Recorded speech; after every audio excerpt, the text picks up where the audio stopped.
And we're getting you breaking news right at the start. China's fresh provocation. China on Monday officially released the 2023 edition of its standard map, what it calls incorporating disputed areas, including its claims of Arunachal Pradesh, Aksai Chin region, Taiwan, and the disputed South China Sea. India has repeatedly said that the state of Arunachal Pradesh has always been and always will and always remain an integral part of Indian territory.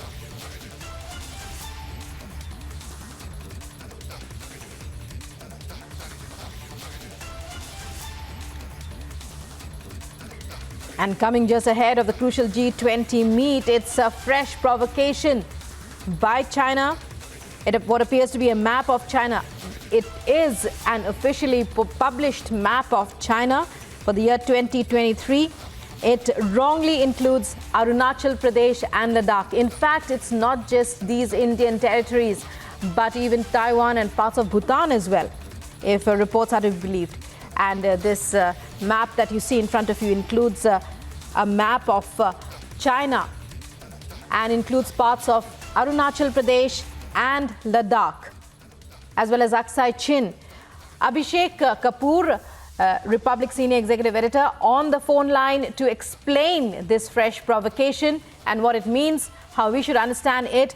Abhishek, it's coming just before the G20 summit that India is preparing for. And it's coming also after that handshake at the BRICS summit in South Africa, in Johannesburg.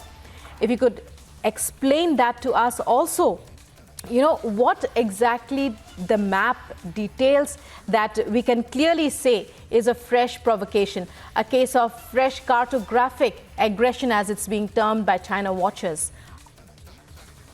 Well, yes, that's what it is. But obviously, it's typical Chinese pinprick, which India would rather ignore. We are still awaiting for an official response from the Ministry of External Affairs, Rukma. But then, A, this is not the first time they're doing it. This is their oft-repeated position. B, it does not affect our position, and our position is very clear from the map of India, which was released by the Ministry of Home Affairs in 2019, and that made it clear what are Indian territories, which also includes Aksai Chin, which is an illegal Chinese occupation as of now.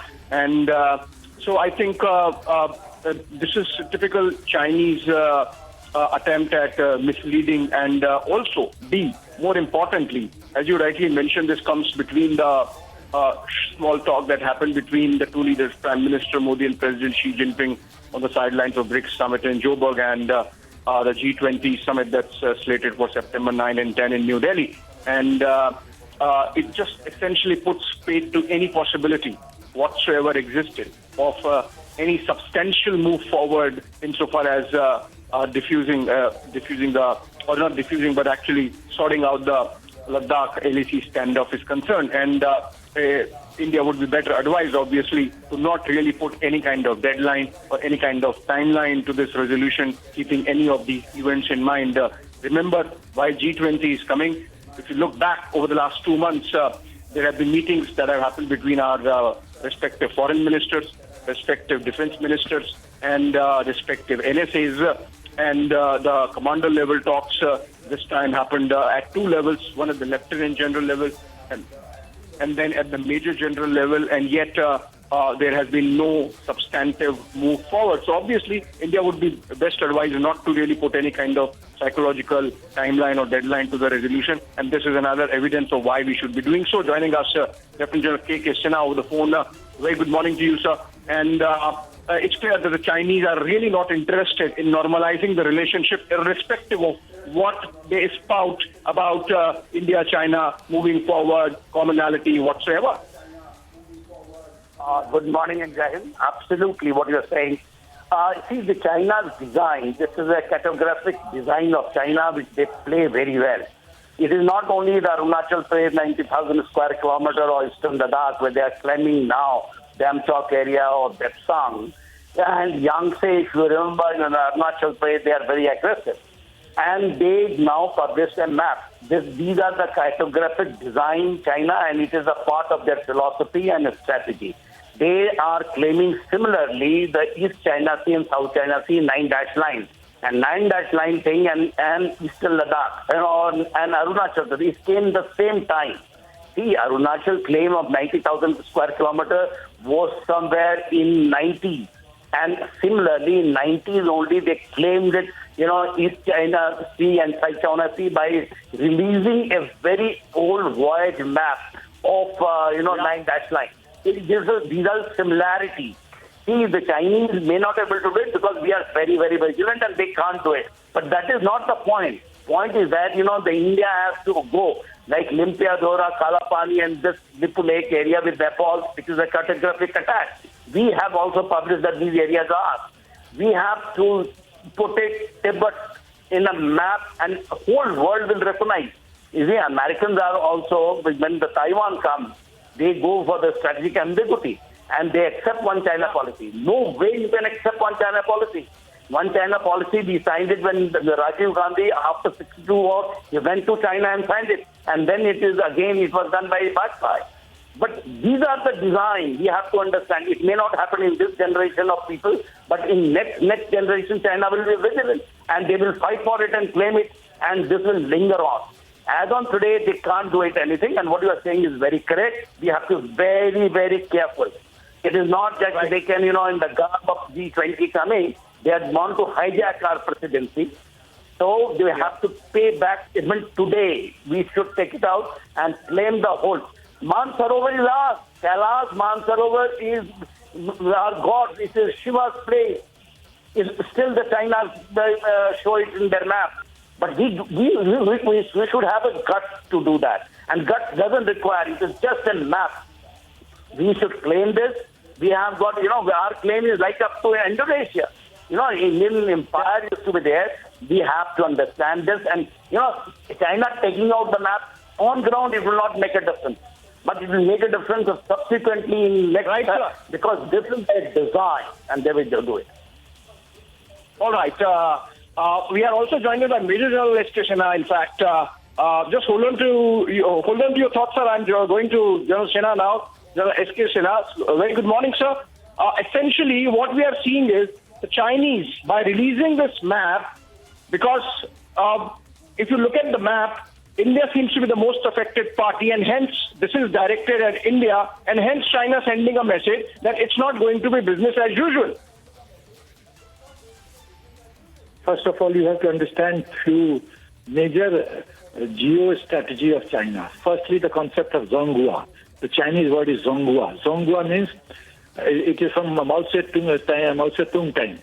Zonghua means that China wants to be world power number one, firstly. Second concept is one palm, five finger strategy.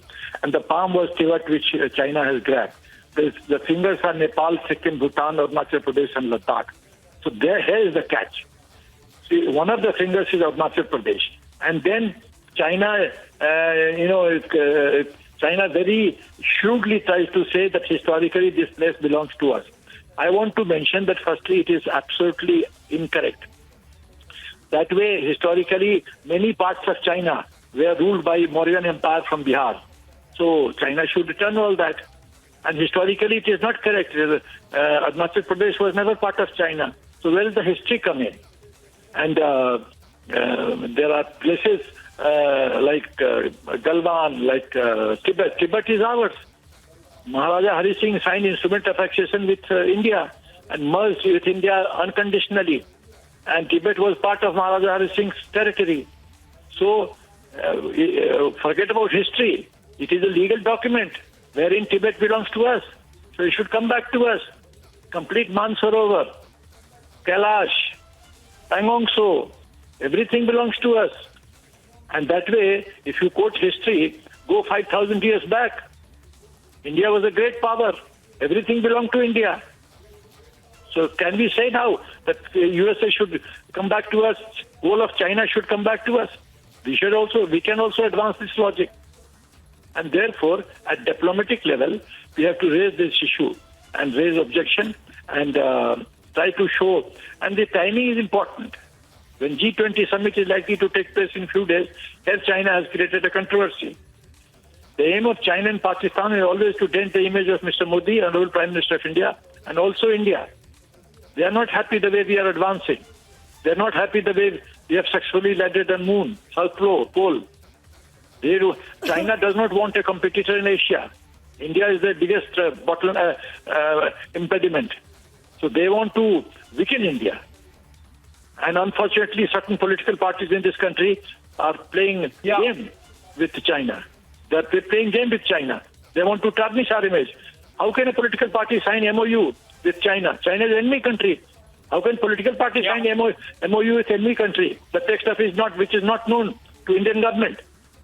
Let me go back to yeah, right, sir. Let me just go back to Kekesh on, what should be India's official response? Of course, as I said, we are waiting for NEA to, take note of this in whatever manner. But what should be Indian response to this provocation coming in or this pinprick coming from the Chinese?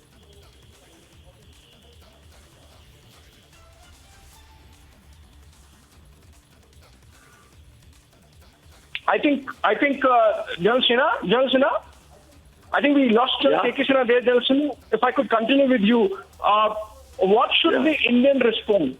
What should be Indian response to this pinprick coming from the Chinese? You see, the response has to be at different levels.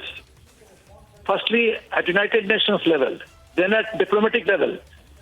The ambassador of China in India, in Delhi, should be called, and he should be asked to explain how can the wrong map be published? And then we should also return the coin in the language in which China understands. We should play the same game. It's my belief, although it may not sound very correct, but this is my perception. We should also publish a map where we should show half of China as belonging to Indian territory, and we should quote Mauryan Empire. We should quote 5,000 years back history. We should show Tibet as part of India because it was Maharaja Hari Singh property. Let's take out a new map. So let the controversy heat up. Yeah. No, we already have our map in public domain by the Ministry of Home Affairs back in 2019, and I think it makes the boundaries very clear, including Aksai Chin being part of India and Arunachal Pradesh, an integral part of India as a state, full state. So I think there is no ambiguity there, and the world knows about it. I think the Chinese perhaps are making a belated move, but given the fact that they are prone to indulging in cartographic aggression ahead of their military aggression, we need to be really on the watch out. You think we need to really up our game insofar as our presence in the border areas is concerned? Yes. In army, we are taught, if you want peace, be prepared for. This is our teaching in army. Right from second lieutenant days, we were taught this. The country has to be prepared for war. And for that, getting prepared for war has different levels. Operational planning, availability of state-of-the-art military technology, good leadership, strong political prime minister, political will of prime minister. All those things are available. Troops deployment, the procurement of light tank which can maneuver very easily in mountainous terrain, in Ladakh. All these factors have to be factored in. Immediate replacement of MiG-21 and MiG-27, 29 by Tejas. All these things need to be done. And we have to be in offensive mode with regard to China. China knows that they cannot fight, PLA cannot fight Indian army. So that is their weakness. They know that. The PLA soldiers come for military duty for 2 years. Our soldiers are veterans. Our soldiers have village background. They are used to soft life.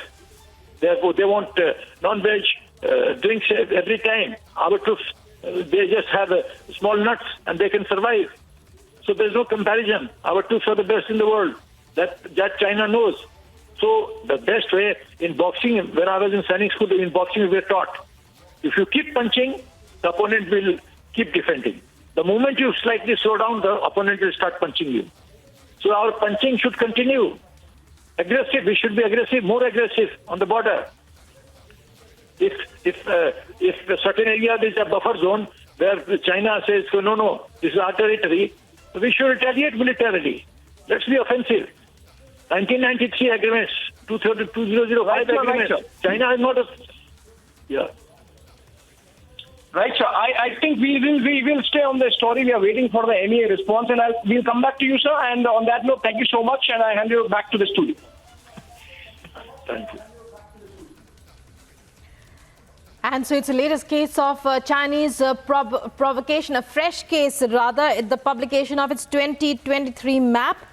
It shows important parts of India, more specifically Ladakh and Arunachal Pradesh as being part of its territory.